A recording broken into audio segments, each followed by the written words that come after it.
I'm very clear that anything which is already hitting a median level of expertise, of quality, I will let AI do it, even if it is inferior to what I would have done. Hi and welcome everyone. This is Nikhil Kapahi, your host, currently doing this alongside my job at Amazon. These are some of the shorter clips from the long format conversation that we have on our channel. I hope you enjoy this. So that's a culture thing then, right? Like that's your leadership and peers around you understand that like emails from Anshumani probably will be AI generated, and it's not looked down upon that. Anshumani, can you put Anshu, can you put more focus?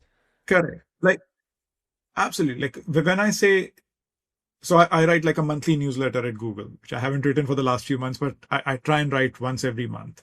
And the first part of it is very personal. I usually talk about what's happening in my life, what I've been learning, what I've been doing, how I've been spending time.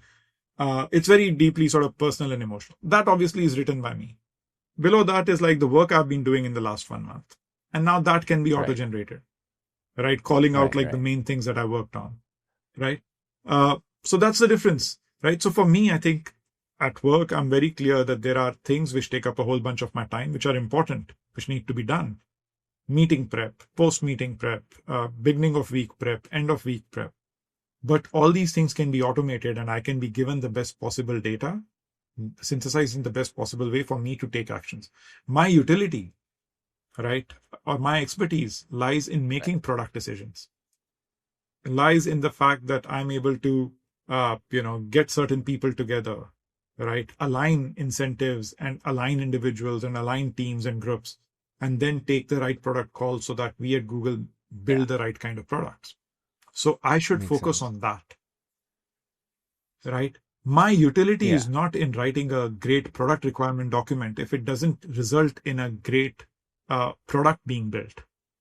Writing a great end of week email, it's the nuances are so minor, right? It needs to be factually correct.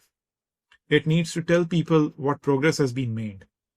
And, the reality is, if they are smart on the other end, they would also have an AI system using this email coming from my side and giving them just the pointers. So I might as well reduce this work. And I think I'm very open about it. I've openly started saying when somebody says, hey, can we have a document for that? I'm like, yeah, I'll get it generated. It'll be emailed to you, but it will be generated. I'm not going to write it because all the data is available, right?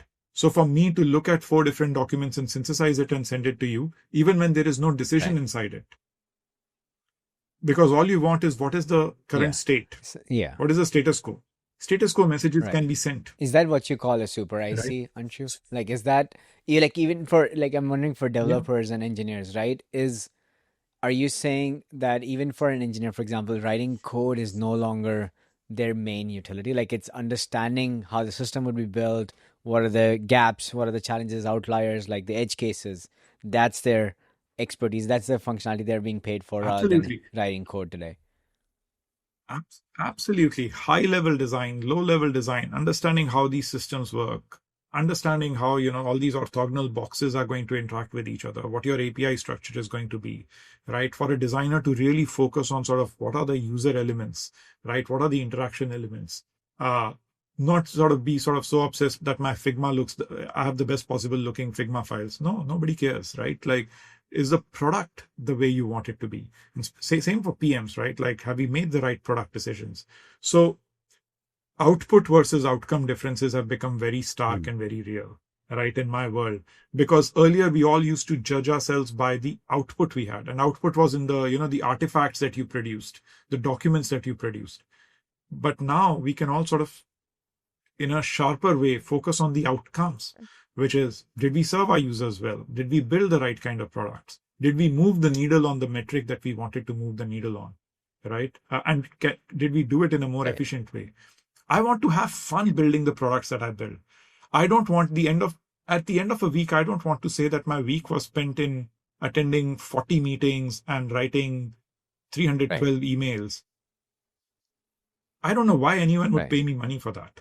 They pay me money for this. They pay me money for the fact that I have some taste and I have good interpersonal skills and that I'm able to align stakeholders and make product decisions. So I think the super IC framing is essentially reclaim your time, right? How do you reclaim your time? Because once you have reclaimed your time, then you can use that time to focus on your core expertise, and then also use AI to sort of turn your core expertise into a force multiplier, right? So it's both. If you thought this clip was interesting, I want you to go watch the whole conversation. These guests are exceptional people that I've found within my network. You will not find them anywhere else on the platform. If you want more of such content, please click subscribe and click the notification button so you get notified when the next video comes out. I really appreciate you for listening in. Thank you so much.